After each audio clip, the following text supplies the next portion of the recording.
بسم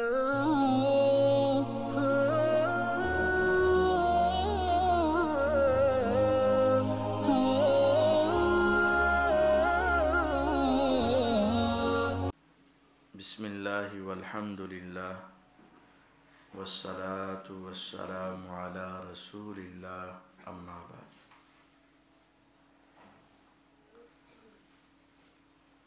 رمضان کے روزے، ان کے احکام و مسائل بیان ہو رہے تھے۔ سفر کے اندر روزہ رکھنا مسافر کے لیے یہ جائز ہے اور بہتر ہے کہ وہ روزہ نہ رکھے۔ مسافر کو روزہ رکھنے کی اجازت موجود ہے، لیکن اگر وہ روزہ نہ رکھے تو وہ اس کے لیے بہتر ہے۔ اور اگر اس کے لیے تنگی ہو رہی ہو، تکلیف ہو رہی ہو، مشقت زیادہ ہو رہی ہو،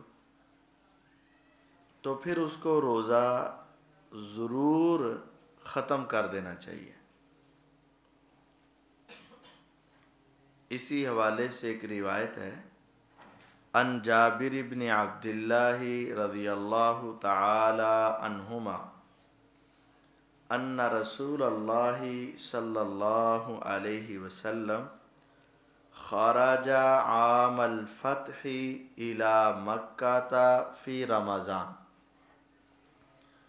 جابر بن عبداللہ رضی اللہ تعالی عنہما سے روایت ہے کہ رسول اللہ صلی اللہ علیہ وسلم فتح کے سال، یعنی فتح مکہ کے سال، جب آپ فتح کی طرف گئے، مکہ کو فتح کرنے کے لیے آپ گئے، فی رمضان، رمضان کے مہینے میں۔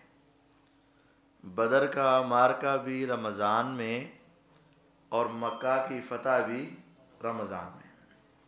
تو رمضان کا مہینہ تھا، حضور علیہ السلام مکہ کی طرف گئے، فصاما، تو آپ نے راستے میں روزہ رکھا۔ تو اس کا مطلب یہ ہوا کہ مسافر روزہ رکھ سکتا ہے۔ فصاما، آپ نے روزہ رکھا۔ حتی بالغا قراء الغمیم، حتیٰ کہ آپ سفر کرتے کرتے قراء غمیم جگہ پر پہنچ گئے، یہ مکے کے پاس ہی ہے۔ فصام الناس، لوگوں نے بھی روزہ رکھا ہوا تھا۔ ثم دعا بقدح من ماء، تو آپ نے پانی کا ایک پیالہ منگوایا۔ فرفعہ، اس کو آپ نے بلند کیا، یعنی سب کو دکھایا۔ حتی نظر الناس الیہ، حتیٰ کہ لوگوں نے اس کو دیکھ لیا۔ ثم شربا، پھر آپ نے وہ پی لیا۔ روزہ رکھا تھا، مشقت ہو رہی تھی، آپ نے وہ پانی کا پیالہ منگوایا، لوگوں کو دکھایا، دکھا کر آپ نے وہ روزہ ختم کر دیا، جسے کہہ دیں روزہ توڑ دیا۔ عام حالت میں رکھا ہوا روزہ نہیں توڑنا چاہیے، رمضان کا یا کوئی فرضی روزہ، لیکن سفر میں اگر مشقت ہو رہی ہے تو اس کو توڑ دینا چاہیے، ختم کر دینا چاہیے۔ فقیل لہ بعد ذلک، آپ سے کہا گیا اس کے بعد، آپ نے لوگوں کو کیوں دکھایا تھا؟ وہ تاکہ لوگ بھی دیکھ کر اپنے روزے ختم کر دیں، توڑ دیں۔ لیکن آپ سے کہا گیا ان بعض الناس قد صاما، ابھی تک بعض لوگوں نے روزہ رکھا ہوا ہے، توڑا نہیں ہے انہوں نے، ختم نہیں کیا انہوں نے۔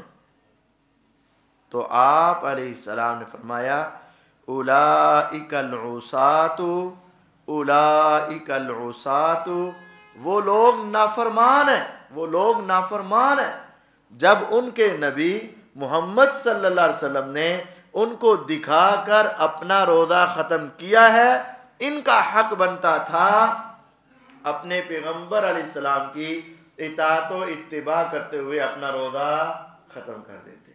انہوں نے نہیں کیا تو کیا کیا ہے؟ نافرمانی کی. یہ آپ نے روزہ کس وقت توڑا تھا؟ 10 بجے، 12 بجے، یا عصر کے وقت، عصر کے بعد؟ کب؟ یہ اگلی روایت میں. وفی لفظ، اور صحیح مسلم کی ایک حدیث کے الفاظ ہیں، فقیل لہو، آپ سے پہلے کہا گیا، آپ سے کہا گیا، ان الناس قد شق علیہم الصیام، بے شک لوگوں پر روزہ رکھنا مشقت والا ہو گیا.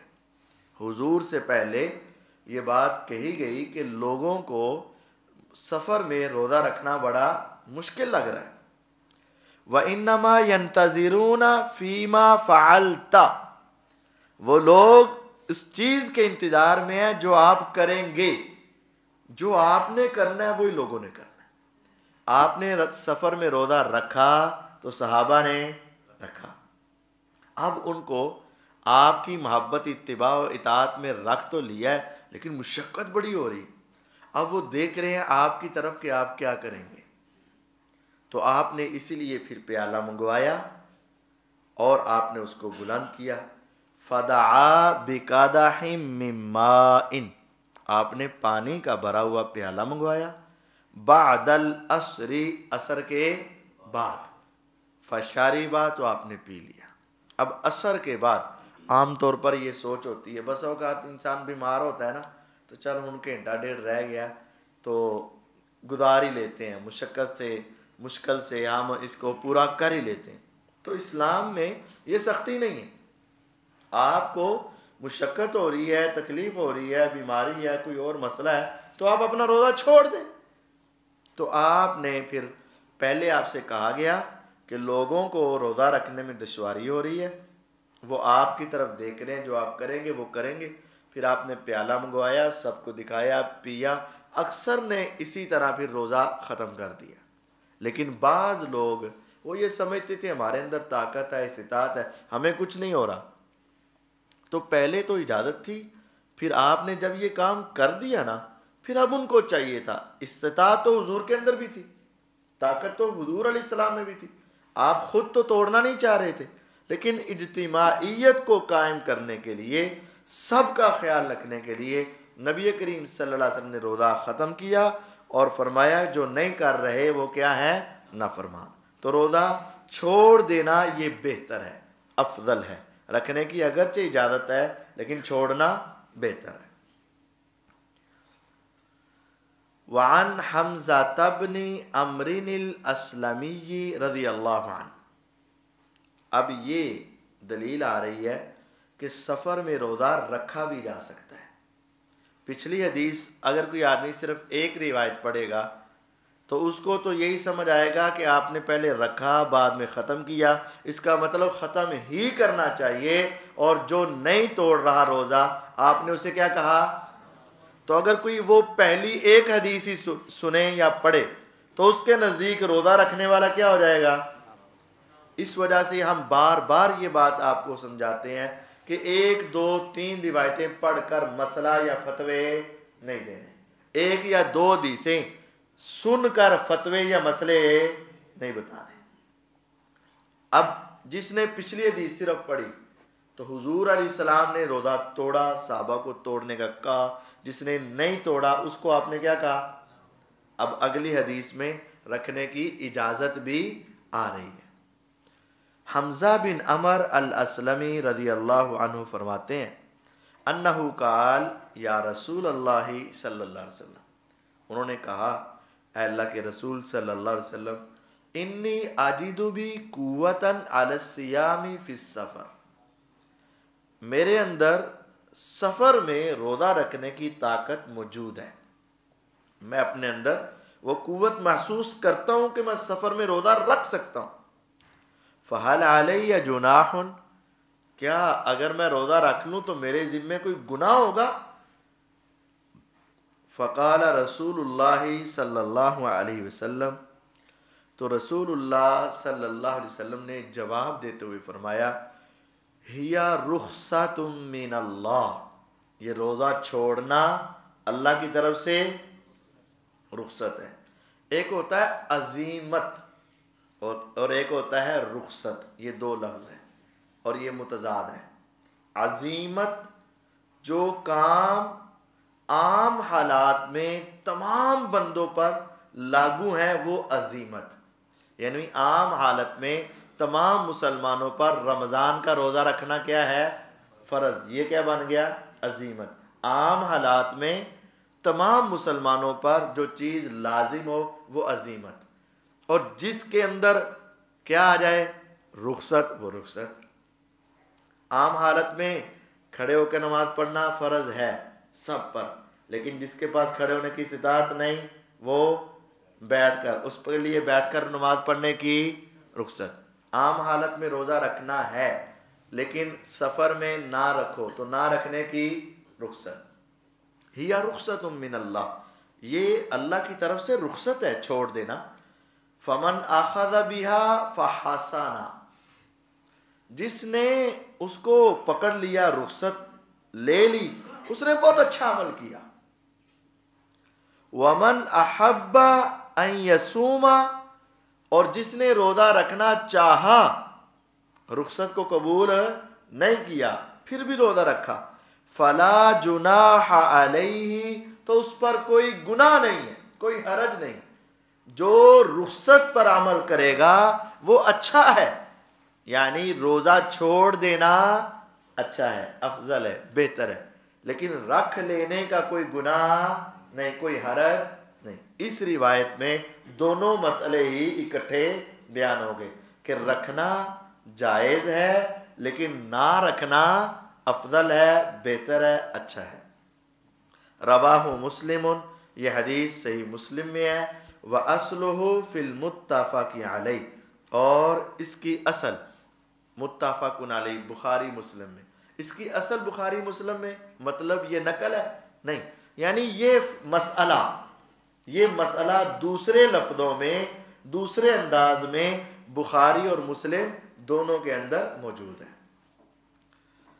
اور وہاں وہ حدیث ہے سیدہ عائشہ رضی اللہ عنہا کی کہ حمزہ بن عمر نے رسول اللہ صلی اللہ علیہ وسلم سے سوال کیا تھا۔ اب عام حالت میں اگر کوئی آدمی بوڑھا ہو چکا ہے اور اتنا بوڑھا ہے کہ اب اس سے بھوک برداشت نہیں ہوتی، روزہ نہیں رکھا جاتا بڑھاپے کی وجہ سے، اب وہ کیا کرے؟ اب بیماری کو تو صحت کا امید ہوتی ہے، صحت بحال ہونے کا خیال آتا ہے، مسافر ہے تو وہ حالت اقامت میں آ کر اس کا کفارہ یا قضائی دے دے گا، بیمار ہے صحت ہو کر دے دے گا، اب بوڑھا ہے، اب بڑھاپے سے دوبارہ جوانی تو نہیں آنی ہے، ایک بوڑھا ہے اس کو بار بار بھوک لگ جاتی ہے، برداشت نہیں ہوتی ہے، بڑھاپا ہے، تو اب وہ کیا کرے؟ نہ تو وہ جوان ہو سکتا ہے نہ اس کی بڑھاپا ختم ہو سکتا ہے، اس کے بارے میں حدیث۔ عن ابن عباس رضی اللہ تعالی عنہما قال رخص للشیخ الکبیر ان یفطر ویطعم عن کل یوم مسکینا ولا قضاء علیہ، رواہ الدارقطنی والحاکم۔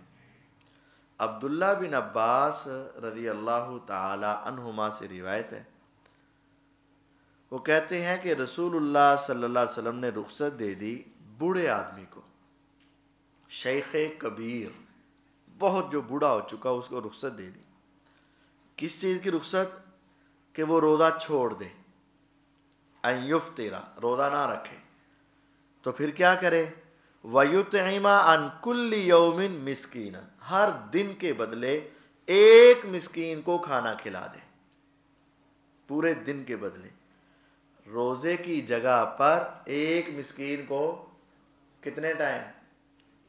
ایک ٹائم. یہ نہیں کہ رکھوانا بھی یہ تھے کھلانا بھی نہیں، ایک ٹائم اس کو کھانا کھلا دیں. ولا قضاء علیہ، اب اس کے اوپر قضائی واجب نہیں، یہی اس کے روزے کی قضائی ہے، یہی کفارہ ہے، یہی قضائی، یہی روزہ ہے. کوئی اتنا بوڑھا ہے روزہ نہیں رکھ سکتا اور اس کے صحیح ہونے کی امید بھی نہیں ہے، تو وہ ایک دن کا ایک مسکین کو کھانا کھلا دے، بات ختم ہو جائے گی. ولا قضاء علیہ، اس پر کوئی قضائی بھی نہیں ہوگی. یہ حدیث دارقطنی میں ہے، حاکم میں ہے، اور انہوں نے اس کو صحیح بھی کہا. وعن ابی ہریرہ رضی اللہ تعالی عنہ قال جاء رجل الی النبی صلی اللہ علیہ وسلم. ابو ہریرہ رضی اللہ تعالیٰ عنہ فرماتے ہیں کہ ایک آدمی اللہ کے نبی علیہ السلام کے پاس آیا. فقال ہلکت یا رسول اللہ صلی اللہ علیہ وسلم، کہنے لگا اللہ کے رسول صلی اللہ علیہ وسلم میں تو ہلاک ہو گیا، میں تباہ ہو گیا، میرے لیے تو بربادی بربادی.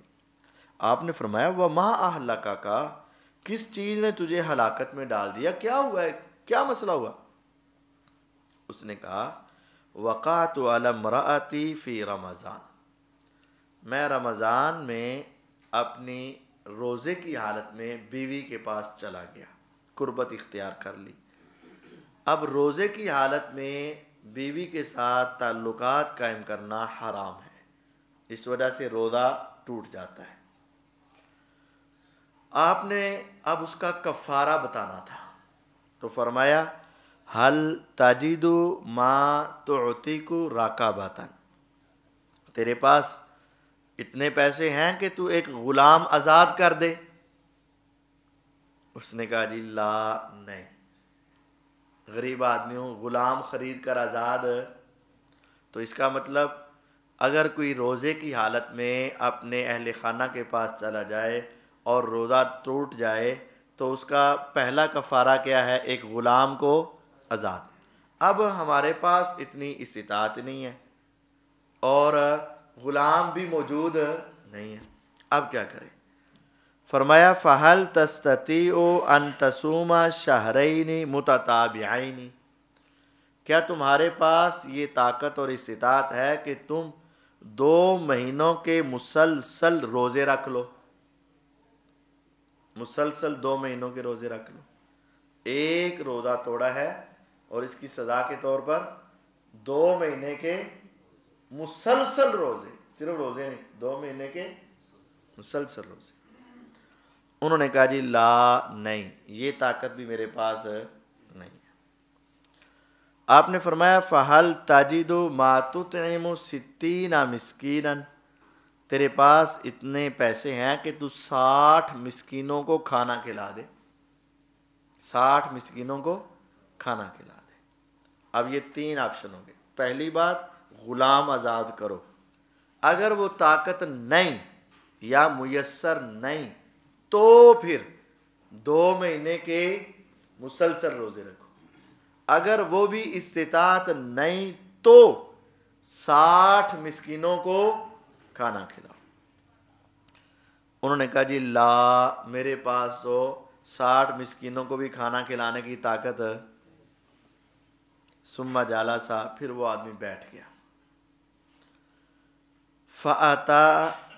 فَأُتِيَ النَّبِيُّ صلی اللہ علیہ وسلم بِعَرَاقٍ فِيهِ تَمْرٌ، ٹوکرا لایا گیا جس کے اندر کھجوریں تھی، کھجوروں کا ایک ٹوکرا لایا گیا. وہ تقریباً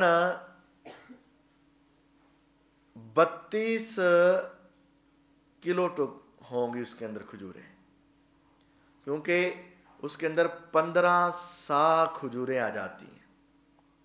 اس ٹوکرے میں 15 سا، اور ایک سا میں ہوتی ہے 2 کلو 100 گرام، تو یہ 32-33 کلو بن جاتی ہیں. تو ایک ٹوکرا حضور کے پاس لایا گیا اور کہا گیا کہ یہ صدقے کی کھجوریں ہیں، آپ صحابہ میں تقسیم کر دیں. آپ نے فرمایا، اس کو بلایا آپ نے وہ ٹوکرا سارا اسی کو پکڑا دیا اور فرمایا تصدق بہا، چل جا اس کو جا کے صدقہ کر دے۔ کتنے مسکینوں کو کھانا کھلانا تھا؟ 60 کو۔ اب یہ 15 سا تقریباً وہ 15 دنا 32 کلو اس کے اندر کھجوریں تھی، تو فرمایا یہ 60 بندوں میں تقسیم کر دے۔ تو وہ گویا کہ کتنی کھجور ہو گئی؟ تقریباً آدھا کلو کھجور۔ اب پہلے اس پر لازم تھا کیا کرے؟ غلام آزاد، نہیں ہے تو 60 مسکینوں۔ اس نے کہا میرے پاس یہ بھی۔ اب اس کو مفت کے حضور علیہ السلام نے دے دی کہ چل جا، تیری طرف سے میں تمہیں دے دیتا ہوں، تیرا تعاون کر دیتا ہوں، یہ جا کے بانٹ دیں۔ فقال، تو اس نے ایک سوال کیا، اعلی افقر منی، جی غریبوں کو دینا ہے نا؟ جی ہاں۔ تو اپنے سے بڑے غریب کو دینا ہے یا اپنے سے چھوٹے؟ بڑے فقیر کو یا چھوٹے؟ اپنے سے بڑے فقیر کو دینا ہے۔ پھر ساتھ ہی کہہ دیا فما بین لابتیہا اہل بیت احوج الیہ منا، اے اللہ کے پیغمبر علیہ السلام، ان دونوں ٹیلوں کے درمیان یعنی اس محلے میں میرے گھر سے کوئی بھی گھر زیادہ محتاج، پورے محلے کا سب تو بڑا فقیر تے میں ہوں، سب سے زیادہ غربت تو ہمارے گھر میں، تو میں لوگوں کو بانٹوں اور اپنے گھر میں کیا کروں؟ فضحک النبی صلی اللہ علیہ وسلم، نبی علیہ السلام ہنس پڑے، مسکرائے، حتیٰ بدت انیابہ، حتیٰ کہ آپ کے یہ نوک دار جو دانت ہیں یہ بھی نظر آئے۔ ثم قال، پھر آپ نے فرمایا اذهب فاطعمہ اہلک، چل لے جا اور اس کو اپنے گھر والوں کو ہی کھلا دینا۔ رواہ السبع، اس کو 7 نے روایت کیا۔ تو یہ 7 حدیث کی کتابوں میں بات موجود ہے۔ یہاں اس روزے کا کفارہ آ گیا ہے، تو کھلانا مسکینوں کا ہے، لیکن اگر کوئی خاص کیس آ جائے کہ وہ اتنا غریب فقیر ہو تو اس کا فیصلہ اس وقت کا عالم، مفتی یا قاضی کرے گا کہ اب اس کا کیا کرنا ہے۔ کیا اگر انسان صبح بیدار ہو اور اس وقت ناپاکی کی حالت میں ہو تو کیا اس وقت ناپاکی کی حالت میں روزہ رکھ سکتا ہے یا پہلے پاک ہونا ضروری ہے پھر روزہ رکھے گا؟ اگر تو اس کے پاس وقت زیادہ ہے، یعنی فجر کی اذان میں ابھی آدھا پون گھنٹہ موجود ہے، تو وہ پہلے اپنا غسل کر لے، بعد میں روزہ رکھے۔ لیکن اگر وقت اتنا ہے کہ اگر کھانا کھاتا ہے، سحری کرتا ہے تو غسل نہیں کر پاتا، اور غسل کرتا ہے تو سحری نہیں کر پاتا، تو اب وہ کیا کرے؟ وہ پہلے سحری کھا لے اور بعد میں غسل کر لے۔ اور رمضان کی راتوں میں خاوند اور بیوی آپس میں قربت اختیار کر سکتے ہیں، روزہ رکھ کے ایسا منع ہے، روزے کے علاوہ ایک دوسرے کے قریب وہ جا سکتے ہیں۔ وعن عائشہ و ام سلمہ رضی اللہ تعالی عنہما، سیدہ عائشہ اور ام سلمہ رضی اللہ تعالی عنہما سے روایت ہے، ان النبی صلی اللہ علیہ وسلم، نبی کریم صلی اللہ علیہ وسلم، کان یصبح جنوبا من جماع، آپ صبح کرتے، آپ کی حالت ناپاکی والی ہوتی اور آپ نے رات اپنے اہل خانہ کے پاس گزاری ہوتی، ثم یغتسل و یصوم، پھر آپ غسل بھی کرتے اور روزہ بھی رکھتے۔ تو یہاں سے یہ بات معلوم ہے کہ رات کو حضور اپنے اہل خانہ کے قریب چلے جاتے ہیں، اور دوسرا یہ ہے کہ غسل اور روزہ دونوں رکھتے، لیکن ترتیب لازم کوئی نہیں، جیسا ممکن ہو کر سکتے ہیں۔ وزاد مسلم فی حدیث ام سلمہ ولا یقضی، اور صحیح مسلم میں یہ ہے کہ آپ اس روزے کی کوئی قضائی نہیں دیتے تھے، کوئی الگ سے اس کا روزہ نہیں رکھتے تھے، وہی روزہ آپ کا صحیح شمار ہوتا تھا۔ وعن عائشہ رضی اللہ تعالی عنہا ان النبی صلی اللہ علیہ وسلم قال من مات وعلیہ صیام صام عنہ ولیجہ۔ اب اگر ایک آدمی فوت ہوا اور اس کے ذمے کچھ روزے تھے، نہ تو اس نے ان کی قضائی دی، نہ ان کا کوئی فدیہ دیا، اور نہ ہی وہ رکھے اور فوت ہو گیا، تو اب پیچھے سے کیا کیا جائے گا؟ من ماتا، جو فوت ہوا، وعلیہ صیام، اور اس کے ذمے روزے ہیں، صام عنہ ولیجہ، جو اس کے پیچھے ورثاء ہیں وہ اس کی طرف سے روزہ رکھیں گے۔ اب ورثاء کے اوپر لازم ہے کہ اس کے روزے رکھیں، جتنے روزے اس کے ذمے ہیں ورثاء کے اوپر ان تمام روزوں کی قضائی دینا لازم ہے۔ چاہے ایک وارث ہی 30 روزے ہیں اس کے، ایک وارث ہی سارے رکھ دے، یا سارے ورثاء مل کر ایک ایک رکھ دیں، 30 پورے ہو جائیں، تو اس طرح بھی جائز ہے، لیکن اس کی طرف سے یہ قضائی دینی ضروری ہے، اس کے بغیر گزارا نہیں ہے۔ سبحانک اللہم و بحمدک